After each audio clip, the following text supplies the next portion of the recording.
နေမင်းမရှိတော့တဲ့နေမြေတစ်ခုမှာသူနိုးထလာခဲ့တဲ့ဝင်ပလွေအတွက်အသက်ရှင်တန်ခြင်းဆိုတာကစားပွဲတစ်ခုမဟုတ်ပါဘူး။ဒါဟာစတူရန်မိုင်ယာပေါင်းများစွာကျယ်ဝန်းတဲ့ကန္နာရမြေပြင်ပေါ်ကအသက်လူပြေးရတဲ့မာရသွန်ပွဲတစ်ခုပါပဲ။နွေရာသီကိုချင်းကပ်လာချိန်မှာတော့စီးနှင်းတွေပြက်ကွယ်သွားပါပြီ။အာယုံကိုကြည့်လိုက်ပါနွေရာသီရဲ့အပူချိန်မှာတောင်သူတို့ရဲ့အဖြူရောင်မွေးတွေဟာမြေပြင်မဲရောင်ပေါ်မှာလင်းလက်နေတာကြောင့်တောက်ပတဲ့နီယွန်ဆိုင်ပုတ်ကြီးလိုပဲဖြစ်နေပါတယ်။သူတို့ပြေးနိုင်ပေမဲ့လို့ပုံကွယ်ဖို့ဆိုတာမဖြတ်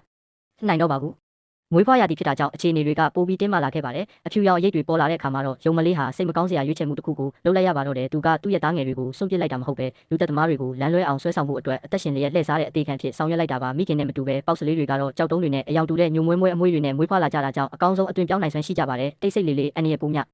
အားလေးလေးပါပဲခန္ဓာကိုယ်လေးတစ်ချက်လှုပ်လိုက်တာဒါမှမဟုတ်အသက်ရှူတန်တစ်ချက်ဟာအသက်အတွက်အဆုံးအဖြတ်ဖြစ်သွားနိုင်ပါတယ်။ရုံပေါက်စလေးတကောင်သာအပုံးခိုရာကနေထွက်လာမိရင်တော့အမဲလိုက်ပွဲစတင်ပါပြီသူတို့တွေဟာဝန်ပုတ်တွေကိုတောင်အကောင်းဆုံးပြပြနိုင်စွမ်းရှိပါတယ်ဒီအမဲလိုက်ပွဲကိုမမျှတတဲ့ပြိုင်ပွဲလို့ထင်ရပေမဲ့တဘာဝတရားရဲ့စီရင်ချက်ကတော့အမြဲတမ်းပြတ်သားပါတယ်တကောင်အဖမ်းခံရတိုင်းမှာညာနဲ့ချီတဲ့ယုံတွေကတော့ပုံးကွယ်လေးရဲ့ကြံရိတ်ခဲ့အောင်မှာပါဝန်ပုတ်တွေမိသားစုတစ်ခုလုံးကလည်းစီးနှင်းတွေပြန်မကြခင်မှာတားငယ်တွေကြီးထွားလာဖို့အတွက်အတူတကွပူးပေါင်းဆောင်ရွက်နေရပါတယ်ဒါပေမဲ့ကြီးထွားလာတဲ့ဝန်ပုတ်တွေငယ်တွေအတွက်အစာပြဒီလေးလောက်နဲ့မလုံလောက်တော့ပါဘူးသူတို့အတွက်ပိုကြီးတဲ့သားကောင်နဲ့စနစ်တကျအမဲလိုက်ဖို့လိုအပ်လာပါတယ်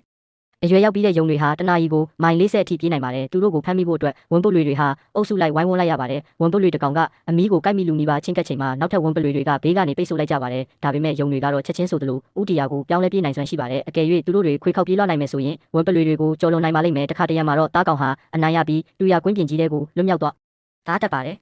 တို့ပေမဲ့ဥဆောင်တဲ့ဝန်ပလွေတွေကတော့အရှိန်မလျှော့ပါဘူးသူတို့ကထွက်ပေါက်တိုင်းကိုပိတ်ဆို့ထားလိုက်တာကြောင့်ယုံလေးတစ်ခေါက်ပြန်လဲဖို့တောင်မဖြစ်နိုင်တော့ပါဘူးဂယုဏတရားမရှိနောက်ထပ်အခွင့်အရေးလည်းမရှိတော့ပါဘူးနောက်ဆုံးမှာတော့ဝန်ပလွေအများကြီးအတွက်ယုံတကောင်ဆိုတာအစာနဲ့ငယ်တာဖြစ်ပါတယ်ဒါပေမဲ့တောရိုင်းကဘာထဲမှာတော့အရေးကြီးဆုံးအရာကဗိုက်စာခံပြီးအိယာမဝင်ရဖို့ပဲဖြစ်ပါတယ်